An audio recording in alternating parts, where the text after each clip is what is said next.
strony Szapi i witam Was serdecznie ponownie na moim kanale. Wracam do Was dzisiaj z bardzo wyczekiwanym materiałem, jak i również serią filmików, ponieważ pisaliście do mnie, że 5 najfajniejszych rzeczy cosplayowych bardzo Wam się przydaje, no i to mnie również niezmiernie cieszy, więc stwierdziłam, że czas z tego wrócić. Bardzo wielu początkujących cosplayerów, jak i również wydaje mi się takich bardziej zaawansowanych, ma bardzo często problem z doborem materiałów do swojego stroju. I wcale Wam się nie dziwię, to jest tak naprawdę dość trudna sprawa, zwłaszcza kiedy wchodzimy do hurtowni i przed nami otwiera się po prostu, wiecie, miliony półek z fajnymi różnymi materiałami i ciężko jest coś dobrać dla nas. Stąd uznałam, że pokażę Wam dzisiaj takich 5 najbardziej moich ulubionych, najbardziej przydatnych, różnych rodzajów tkanin, właśnie materiałów, które ja osobiście bardzo często używam w swoich strojach. Poprawny dobór materiałów do Waszego cosplayu może być nie lada wyzwaniem. Zwłaszcza, jak wspomniałam przed chwileczką, jeżeli jesteście początkujący, to naprawdę możecie mieć, duży problem, ponieważ jeszcze nie mieliście okazji zapoznać się z różnymi materiałami, właśnie jak się zachowują, jak się je nosi, czy oddychają, czy są po prostu sztywne, miękkie. Słuchajcie, jest ich naprawdę bardzo, bardzo sporo. Ja również nie będę ukrywać, nie jestem jakimś znawcą, wiecie, krawiectwa czy szycia. Po prostu to wszystko, co Wam dzisiaj powiem, nauczyłam się sama właśnie z tych lat doświadczeń podczas szycia, jak i również po prostu z internetu, bo też lubię sobie pogrzebać, poczytać i zobaczyć, co jest dostępnego na rynku. Dlatego moją pierwszą paradą, przed tym jak Wam opowiem o moich ulubionych tkaninach, będzie to, żebyście po prostu poszli do sklepu, do hurtowni najlepiej i po prostu mogli te materiały pomacać, słuchajcie. Najlepiej jest właśnie przejść się osobiście, najlepiej właśnie z rewką na komórce, czy na już sobie wydrukowaną i patrzeć, co Wam się po prostu nadaje, jaki materiał będzie tak naprawdę najlepszy do tego, co chcecie sobie uszyć w domu. Prawdopodobnie większość cosplayerów będzie patrzeć na materiał tylko pod względem rewki, czy jest tego samego koloru i ewentualnie może się błyszczy jak na rewce, ale proszę Was, pamiętajcie o tym, że ten materiał to jest o wiele więcej niż tylko kolor i ewentualnie właśnie jakiś wzorek na nim. Materiały po prostu też również muszą pasować pod naszą konstrukcję stroju, czyli na przykład czy materiał jest bardzo lejący, czy może jest sztywniejszy, czy może właśnie ma dobry połysk, taki bardzo mocny, jasny połysk, ewentualnie czy potrzebujemy czegoś matowego, czy strój ma być na przykład jakiś bardziej w stylu średniowieczny i wtedy na przykład potrzebuje materiału, który będzie bardziej naturalny, jakiś len, bawełna. To wszystko musimy po prostu wziąć pod uwagę przed naszym zakupem. Myślę również, że dobrym pomysłem będzie wcześniejsze zrobienie sobie listy zakupów, tak żeby wiedzieć mniej więcej, ile materiału potrzebujemy, w jakim kolorze, właśnie w jakim właśnie rodzaju, po to, żeby nie iść do sklepu i nie kupić wszystkiego, jak leci, za dużo. Nie wiem, ktoś może mieć taki problem, że na przykład kupuje dużo materiału i potem ten materiał leży i jego nie używam i leżą te ścinki i kurczę, i nie wiem, co z nimi zrobić. Jest mi głupio, że zmarnowałam pieniądze, a jednocześnie nie wiem, co z nim zrobić. I nie bądźcie jak Ola. Nie kupujcie dużo materiału, nie róbcie tego błędu, przy okazji, słuchajcie, zaoszczędzicie pieniądze i tak naprawdę mniej będziecie mieć śmieci w domu. Przygotujcie sobie obrazki referencyjne, gdzie macie konkretny kolor i właśnie mniej więcej możecie zgadnąć, jaki to będzie rodzaj materiału, którego potrzebujecie na Wasz kostium. Przygotujcie sobie listę zakupów, ile potrzebujecie materiału, w jakim właśnie kolorze na Wasz kostium i tak przygotowani, dzielnie ruszamy do sklepu. Pierwszym materiałem, który Wam chcę serdecznie polecić, jest naprawdę mega wszechstronny. Naprawdę używam go bodajże w 80% moich szytych kostiumów.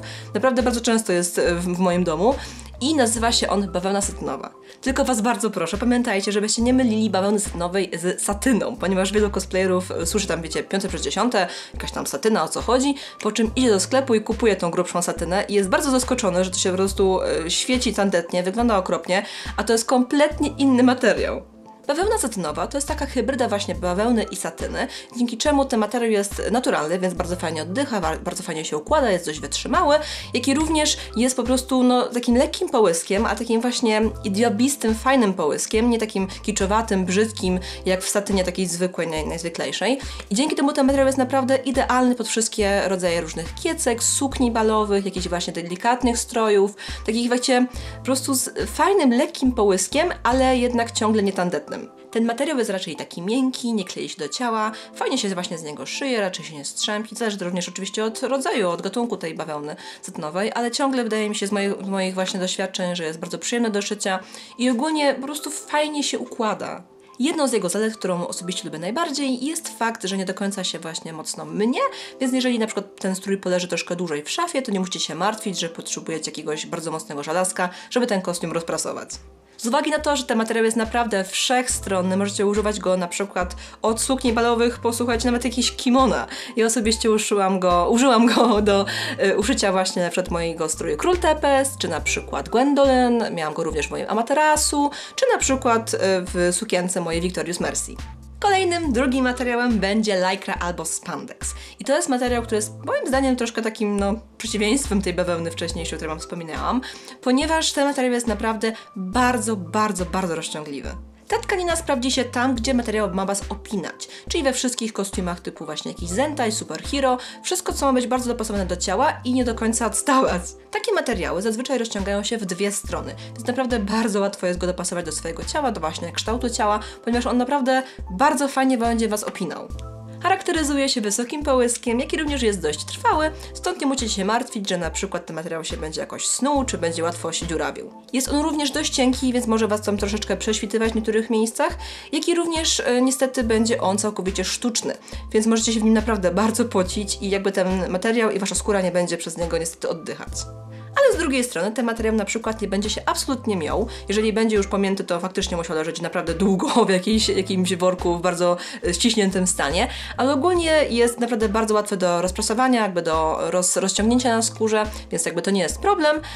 Jak i również jest on taki bardzo fajnie lejący, więc świetnie nada się na jakieś właśnie takie bardzo lekkie, drapowane materiały, drapowane sukienki na przykład, ale z drugiej strony nie będzie absolutnie odpowiedni do jakichś jak właśnie strojów wierzchnich, jak na przykład jakieś płaszcze, czy grubsze rzeczy, ponieważ po prostu, jak wspomniałam, jest bardzo lejący i całkowicie nie utrzyma swojego kształtu. Pomyślcie o nim w kategoriach właśnie jakichś zentajów, strojów superhero lub na przykład strojów tanecznych, do pływania, ewentualnie również, jeżeli macie jakieś kostiumy, które odsłaniają dużo ciała, to możecie sobie uszyć z nich, oczywiście z materiału o kolorze cielistym, możecie uszyć jakiś strój pod kostium, tak żeby czuć się troszkę bardziej komfortowo. Jak na przykład zrobiłam ja w swoim stroju Lian, gdzie miałam bardzo mocno odkrytą nogę i jakby nie chciałam paradować, wiecie, tam jakby pół goła w tym miejscu mojego ciała, więc wyłuszyłam takie właśnie leginsy z tego spandeksu i wyglądały absolutnie obłędnie, jak i również czułam się bardzo komfortowo, no i jakby dużo osób nawet pomyliło te leginsy z moją normalną skórą. Ze względu na fakt, że materiał ten się nie mnie, polecam go również do jakichś elementów materiałów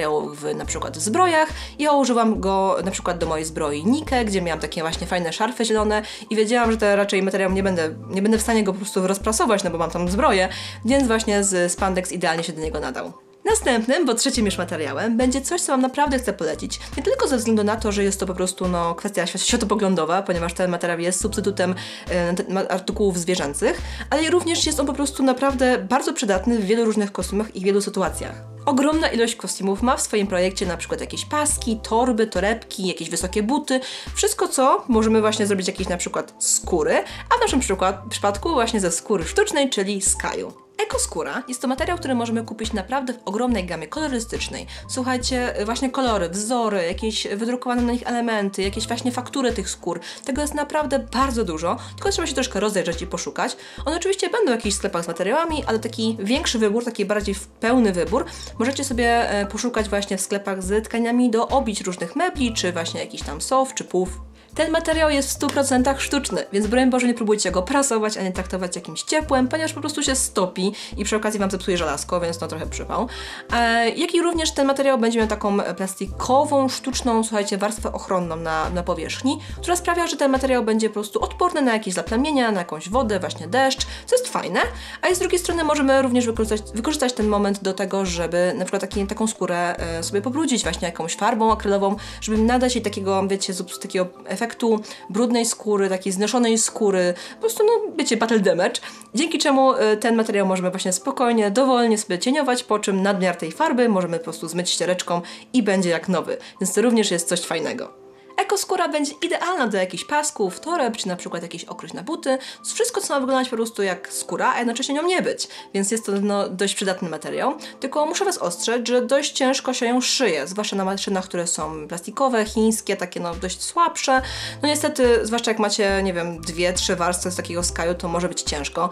Ja osobiście straciłam ostatnio parę igieł na właśnie takim szyciu 3 warstw, także minuta ciszy dla mojej maszyny.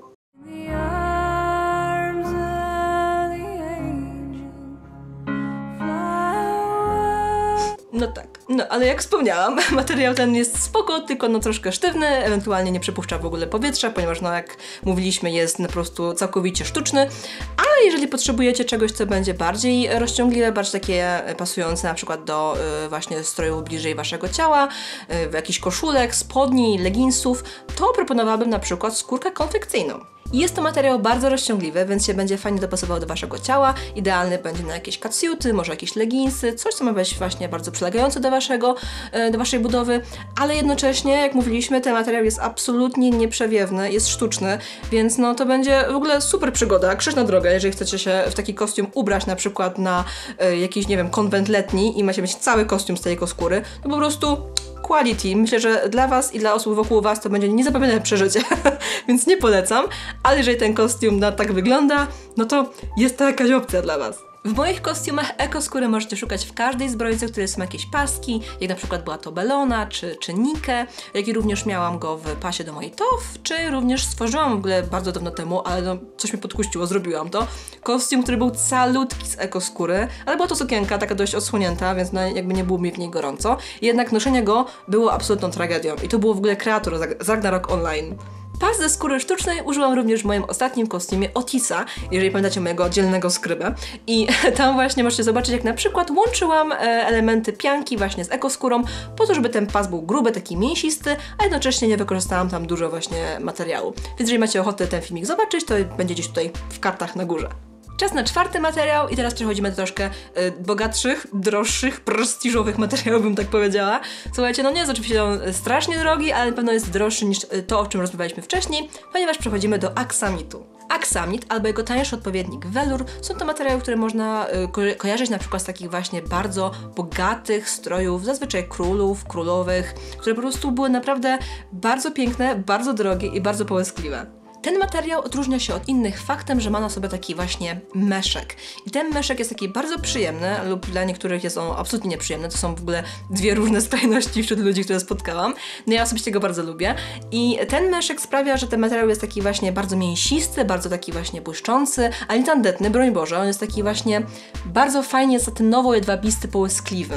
Tylko przy tym meszku jest bardzo ważna informacja, słuchajcie, kiedy szyjecie z tego materiału właśnie z aksamitu czy weluru, to musicie pamiętać, w jakim właśnie kierunku ten meszek, te włoski się układają. Ponieważ jeżeli wytniecie materiał właśnie w podwłos, jakby w drugą stronę tego materiału i potem go strzyjecie ze sobą właśnie w złych kierunkach, to będzie to absolutnie widać, ponieważ ten meszek pod włos jest matowy, a z włosem połyskliwy. Więc będzie wam bardzo ciężko to fajnie ułożyć, żeby to po prostu ładnie wyglądało. Stąd bądźcie ostrożni podczas krojenia i szycia. A mówiąc już o szyciu, to muszę wam wspomnieć o tym, że szycie tego materiału na maszynie czy krojenie go jest po prostu koszmarem, ponieważ te włoski są wszędzie. Strasznie się snuje ogólnie i potem te włoski możecie właśnie spotkać w swoim pokoju przez kolejny miesiąc, więc to nie jest fajne. Ale jest na to sposób, słuchajcie, po prostu możecie podkleić aksamit albo jego właśnie końcówki od tam, gdzie będziecie go szyć, na przykład właśnie jakąś cienką flizeliną, która będzie właśnie z klejem i w taki sposób te końcówki tego materiału nie będą się aż tak snuły i aż tak bardzo sypały.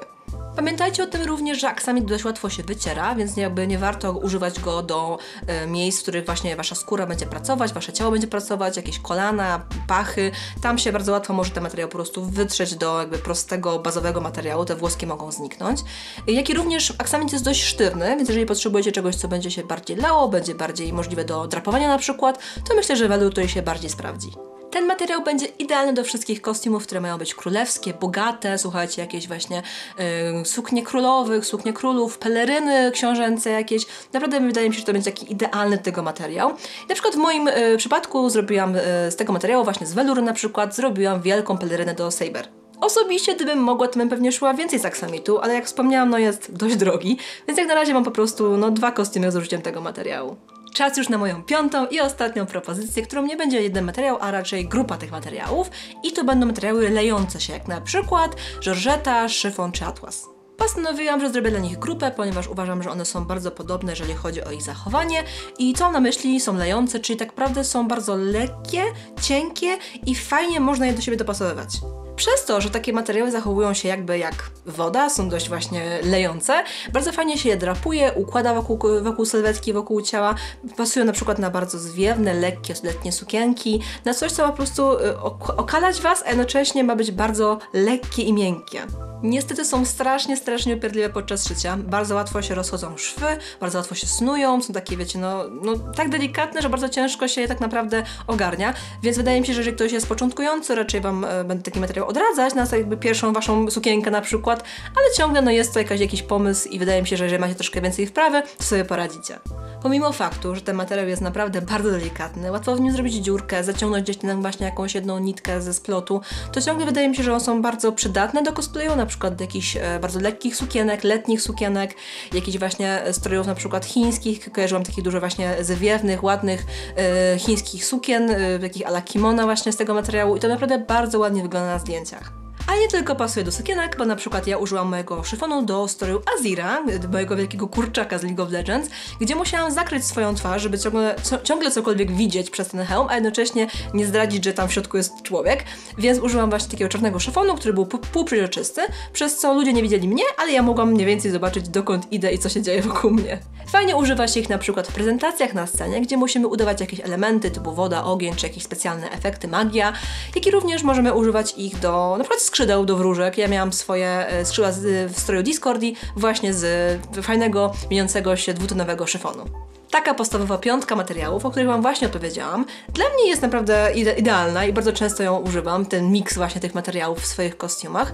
Są naprawdę bardzo, bardzo przydatne i wszechstronne. Oczywiście to jest tylko namiastka tego, co możemy znaleźć na polskim rynku materiałów i tkanin, także koniecznie chodźcie po sklepach, szukajcie w hurtowniach, macacie te materiały, bo naprawdę możecie znaleźć coś super do Waszego kostiumu. Nie kupujcie też materiału pochopnie. Wydaje mi się, że lepiej pochodzić troszkę dłużej po właśnie różnych sklepach i hurtowniach, szukając idealnego materiału, niż kupić pierwszy lepszy, uciąć go już i mieć go w domu i potem go, nie wiem, nigdy nie wykorzystać, przy okazji marnując pieniądze. Więc może lepiej troszkę więcej czasu poświęcić na poszukiwania, niż na szybkie kupno. W opisie zostawię Wam również parę linków, z którymi się inspirowałam, kiedy robiłam ten materiał, czy na przykład właśnie są tam bardzo fajnie rozpisane tkaniny, ich rodzaje, jak się zachowują, więc myślę, że warto Wam to przekazać i może się czegoś fajnego z tego dowiecie.